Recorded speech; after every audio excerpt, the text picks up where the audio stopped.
इस हफ्ते का आखिरी आधा घंटा ट्रेडिंग के हिसाब से और बात करते हैं। अब हमारे साथ हमारे अगले गेस्ट जुड़े हैं इनक्रेड एसेट मैनेजमेंट के फंड मैनेजर आदित्य सूद से। Aditya, good afternoon. आदित्य, क्या लग रहा है मार्केट में इस समय ये जो तेज़ी आ रही है, क्या आप थोड़ी डरा रही है या फिर सब ठीक है मार्केट में?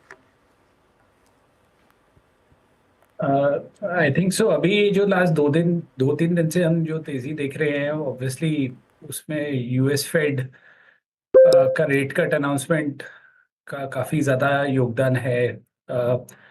Initially expectation 25 Bips 25 basis point का ही था, बट 50 बेसिस पॉइंट। अब इसको देखने के दो तरीके हैं। एक तरीका ये भी, कुछ लोग बोल रहे हैं कि ये हार्ड लैंडिंग या रिसेशन की तरफ पॉइंट कर रहा है। बट एक चीज बहुत बहुत क्लियर है कि इमर्जिंग मार्केट में जब भी यूएस फेड एक रेट कट साइकिल एक स्टार्ट करते हैं, तो इमर्जिंग मार्केट सेंट्रल बैंक्स के लिए भी रेट काटना बहुत इजी हो जाता है।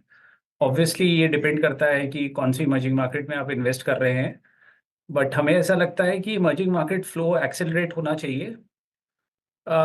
एक चीज जो मैं पॉइंट आउट करना चाहता हूँ कि लास्ट 14 महीने से तकरीबन हमारा करेक्शन नहीं हुआ है मार्केट में, यूएस और इंडिया में। तो हो सकता है मार्केट थोड़ा सा वॉलेटाइल हो जाए, एंड अर्निंग्स ग्रोथ ट्रैजेक्टरी आगे मार्केट का ट्रेंड डिटरमिन करेगा। लास्ट 4 साल से हम अर्निंग्स ग्रोथ को एक्सेलरेट होता हुआ देख रहे हैं। ऑब्वियसली जो सेक्टर्स जहाँ पे अर्निंग्स ग्रोथ की ट्रैजेक्टरी मजबूत रहेगी, वो सेक्टर्स अच्छा करेंगे गोइंग फॉरवर्ड। ओके, तो वही आदित्य जी, अब मतलब कुछ दिनों में हम शायद अब नंबर्स के लेके बात करना शुरू भी कर देंगे। अभी भी कंसिडरिंग नंबर्स, आपको जहां पर बाइंग का स्कोप नज़र आ रहा है, वो पॉकेट्स कौन कौन से इस बाजार में है? उसमें सबसे पहला पॉकेट तो ऑब्वियसली कंजम्पशन का पॉकेट है। कंजम्पशन एज अ सेक्टर, काफ़ी सारे कंजम्पशन में ऐसे स्टॉक्स हैं जो पर्टिकुलरली स्टेपल कंपनीज हैं, जैसे हिंदुस्तान यूनिलीवर, डाबर है। अ, खास करके जो कंपनीज रूरल फेसिंग है कंजम्पशन में, वो कंपनीज हमें काफ़ी अच्छी लगती हैं। 4 से 5 साल तक अगर आप इन कंपनीज के स्टॉक प्राइस चार्ट देखेंगे, ज़्यादा रिटर्न नहीं बना है सेक्टर में। लो यूनिट कंजम्पशन एक और कार्व आउट है इस सेक्टर का, जो हमें काफ़ी इंटरेस्टिंग लगता है, जहाँ पे कंपनीज हैं जो कि लो यूनिट कंजम्पशन पे फोकस करती हैं। अब वो कैटेगरी कंज्यूमर ड्यूरेबल गुड्स हो सकता है। वो कंपनीज, कुछ कंपनीज है जो फैंस बेचती हैं, कुछ कंपनीज हैं जो कुकर जैसा एक बहुत ही साधारण सा कंज्यूमर ड्यूरेबल बेचती है।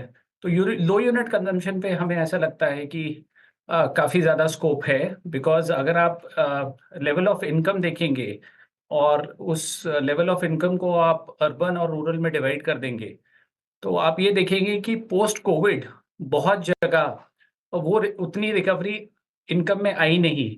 और इलेक्शन के बाद, स्पेशली गोल्ड प्राइस ऊपर जाने के बाद और रियल एस्टेट प्राइस साइकिल काफ़ी कंस्ट्रक्टिव होने के चलते, हमें ऐसा लगता है कि रूरल कंजम्पशन काफ़ी अच्छा करेगा। इसमें obviously automobile company, specially two wheelers, hero Honda, Bajaj auto, ये सब कंपनीज ने बेनिफिट किया है, because obviously two wheeler growth is back. But बहुत सारी ऐसी कैटेगरीज हैं जहाँ पे अभी कंजम्पशन रिज्यूम हो रहा है। ऑब्वियसली क्यूएसआर एक ऐसा कैटेगरी है जहाँ पे कंजम्पशन ट्रेंड्स बहुत ही टिपिड रहे हैं। 2 या 3% का सेम स्टोर ग्रोथ नेगेटिव रहा है पास्ट में। तो हमें ऐसे लगता है कि कंजम्पशन एज ए कैटेगरी में रिबाउंड आना चाहिए। आईटी एक ऐसा सेक्टर है जो कि कंप्लीटली यूएस पे डिपेंडेंट है, और काफ़ी पेंट अप डिमांड हम लोग सुनते हैं कि इलेक्शन ईयर में टिपिकली आपका बहुत ही पोस्टपोनमेंट ऑफ बजट्स हो जाता है till the time US election is behind us. I think so IT as a sector ठीक करेगा। एंड फार्मा में, स्पेशली हेल्थ केयर में, हमें हॉस्पिटल एज अ सेक्टर बहुत इंटरेस्टिंग लगता है। ओके, तो ये फिलहाल कुछ बाकीट्स जहाँ पर इंटरेस्ट है, लेकिन मैं आपसे समझना चाहूँगी आदित्य, आपका टेलीकॉम पर क्या रुझान रहेगा गिवन वोडाफोन के साथ जो हुआ, जहां पर एजीआर ड्यूज को रिकैलकुलेट करने की इजाज़त कोर्ट ने नहीं दी है। कल स्टॉक में भारी गिरावट देखी गई एंड द वेरी फैक्ट कि भारतीय और इसके साथ ही रिलायंस का जियो काफ़ी तगड़े कॉम्पिटिटर्स हमेशा से रहे हैं। तो एज ए निवेशक क्या इन स्टॉक्स में specially for a stock like Bharti जो 1700 एंड बियॉन्ड ट्रेड कर रहा है, अभी भी मौके होंगे नए निवेश की, नए खरीदारी की? देखिए, टेलीकॉम को अगर आप एक डिफेंसिव सेक्टर से की नज़र से देखेंगे तो वो सेक्टर काफ़ी डिफेंसिव है। दूसरा आपको ये ध्यान रखना पड़ेगा कि जो आरपू आज बढ़ने के बाद भी थोड़ा बहुत जो आरपू अभी बढ़ा है, जो हमने देखा है टेलीकॉम कंपनीज में, उसकी वजह से जो रीरेटिंग हुआ है, यहाँ से आरपू बढ़ने का बहुत स्कोप है सेक्टर में। बिकॉज इंडिया इस आरपू ग्रोथ के बाद भी इट इज़ अ मार्केट जहाँ पे हमारा आरपू अभी भी इमर्जिंग मार्केट में नाइजीरिया, बांग्लादेश, पाकिस्तान से कम है। सो यहाँ पे आरपू बढ़ने का बहुत ज़्यादा स्कोप है। सेक्टर में एक हिस्टोरिकली एक बैंकरप्सी रिस्क रहा है, बिकॉज बहुत सारी कंपनीज हैं जो कि टेलीकॉम सेक्टर में विकेट कर चुकी हैं स्पेस। तो हमारा फ्रेमवर्क यही रहा है कि हम लीडर के साथ रहना चाहेंगे, अब चाहे वो भारती हो चाहे वो जियो हो। आइडिया हमने अभी तक अवॉइड किया है, बट इस टेलीकॉम सेक्टर को प्ले करने के लिए एक इंटरेस्टिंग डेरिवेटिव है जो कि टेलीकॉम नेटवर्किंग इक्विपमेंट कंपनीज है या ऑप्टिक फाइबर केपेक्स से जो कंपनीज बेनिफिट करती हैं। तो हम उन कंपनीज पे फोकस कर रहे हैं बिकॉज वहां पे केपेक्स की जो ट्रैजेक्टरी है वो इन कंपनीज के लिए बहुत मैसिव ऑर्डर बैकलॉग प्रोवाइड कर रही है और वो अपॉर्चुनिटी बहुत मैसिव है हमारे व्यू में। तो वहाँ पे फिनोलेक्स केबल, तेजस नेटवर्क्स, पॉलीकैब, इन सब कंपनीज की ऑप्टिक फाइबर कैपेसिटी है ही है। HFCL obviously is one of the player which is also present, जो वहाँ पे बेनिफिट कर सकता है। तो टेलीकॉम को आपको लीडर के साथ रहना है सेक्टर में, और अगर आप डेरिवेटिव में इन्वेस्ट कर रहे हैं तो आपको ऑर्डर बैकलॉग पे फोकस करना है। अच्छा सूद साहब, हमने बात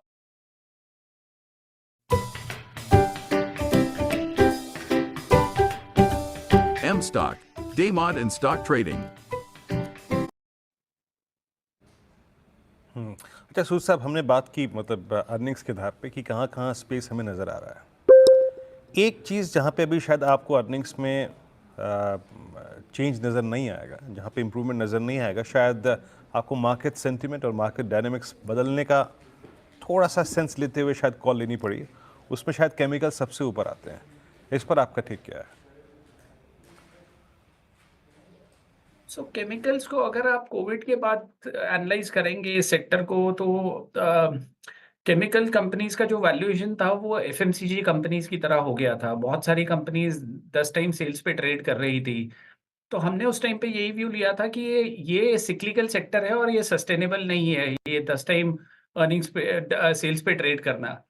अभी काफी मॉडरेशन हो गया है केमिकल कंपनीज में, खासकर के एग्रोकेमिकल्स एज ए सेक्टर हमें बहुत अच्छा लगता है। हमें ऐसा लगता है कि एक डीस्टॉकिंग इन्वेंट्री डीस्टॉकिंग साइकिल है ग्लोबली एग्रोकेमिकल्स में। केमिकल्स में आपको ज्यादा फोकस करना पड़ता है जहां पे कंपनीज की केमिस्ट्री अलाइंड है टू एरियाज जहां पे एक नॉवेल्टी है, नॉवेल्टी फैक्टर है। जैसे कि आपका कुछ कंपनीज हैं जो कि electric vehicle as a chemical provider approach कर रहे हैं। सो हमें ऐसा लगता है कि आपको केमिकल में केमिस्ट्री बाय केमिस्ट्री कंपनीज को इवैल्यूएट करना पड़ता है। ये बहुत बड़ा सेक्टर है। एग्रोकेमिकल में ऑब्वियसली कंपनीज जो मार्केट लीडर है, तो हमारा फ्रेमवर्क यही बोलता है कि हम उन कंपनीज को तब खरीदे, बेस्ट कंपनी सेक्टर में तब खरीदे जबकि हेडविंड है। तो जैसे कंपनीज अतुल लिमिटेड है या पीआई इंडस्ट्रीज है, वो हमें इंटरेस्टिंग लगते हैं from a stock evaluation stand point, because हमें ऐसे लगता है कि ये डाउन साइकिल में है। और जब मार्केट शेयर कंसोलिडेट होता है किसी सेक्टर में और जब नए लेवल की तेजी आती है, तो लीडर बहुत ज्यादा बेनिफिट करते हैं। लीडर्स की हम बात करें तो एक आईटी स्टॉक्स की लीडरशिप पर मैं आपकी राय लेना चाहूंगी, गिवन दैट वो रेट कट आ चुका है और आगे 2 और आ सकते हैं। क्या आपको लग रहा है ऑर्डर फ्लोज अब ज़्यादा बेहतर हो पाएंगे इन कंपनियों के लिए, क्योंकि अब तक जो कमेंट्री थी वो काफ़ी स्किटिश थी, काफ़ी सर्कमस्पेक्ट थी, क्या उसमें कुछ बदलाव देखने को मिलेगा आदित्य? क्या उस पर बैंक किया जाए? देखिए, इसके दो पहलू है। एक पहलू तो वैल्यूएशन का पहलू है। आईटी बहुत ही डिफेंसिव सेक्टर रहा है। अगर आप एक पोर्टफोलियो बिल्डिंग स्टैंड पॉइंट से पूछेंगे तो मुझे ऐसे लगता है कि वैल्यूएशंस आज काफ़ी रीजनेबल है लुकिंग एट अदर सेक्टर्स। सो एक पहलू तो ये है। दूसरा पहलू ये है कि इसमें रुपी डॉलर का बहुत बड़ा योगदान रहता है किसी भी आईटी कंपनी में, बिकॉज जनरली ये सेक्टर डिफेंसिव सेक्टर है। तीसरा पहलू इसमें रिकवरी इन यूएस है, वो बहुत बड़ा पहलू है। और चौथा पहलू इसमें जो हमें इवैल्यूएट कर रहे हैं हम बहुत इंट्रिकेटली, वो ये है कि कौन सी कंपनीज हैं जो कि एआई मार्केट लीडर्स के साथ में अलाइंड है। जैसे माइक्रोसॉफ्ट अच्छा कर रहा है, तो कौन सी इंडियन कंपनीज है जो माइक्रोसॉफ्ट के ग्लोबल एजेंडा के साथ अलाइंड है। सो आईटी में बहुत रैपिडली मार्केट शेयर गेन और लूज होता है ग्लोबली। सो हमारा फोकस उन्हीं कंपनीज पे है जो कंपनीज ऑलरेडी अच्छा कर रही हैं, और उस पे जब टेलविंड आएगी तो वो कंपनीज बेटर करेंगी। हमें ऐसे लगता है कि ये जो डॉलर रेवेन्यू ग्रोथ है ये 3 से 4% की ट्रैजेक्टरी में for large cap IT companies जा सकती है। और मिड कैप आईटी कंपनीज जब सेक्टर रिबाउंड करता है तो वो ज़्यादा रिटर्न देती है लार्ज कैप आईटी कंपनी से, बिकॉज उनका डॉलर रेवेन्यू ग्रोथ 6 से 8% के बीच में रह सकता है। ओके, सो साहब बहुत बहुत शुक्रिया, बहुत खुल की बात हुई आपसे हर सेक्टर पे, और आपने इनफैक्ट सेक्टर्स का आकलन करते करते कंपनियों पर भी अपनी राय खुल के दी। बहुत बहुत शुक्रिया and have a nice weekend.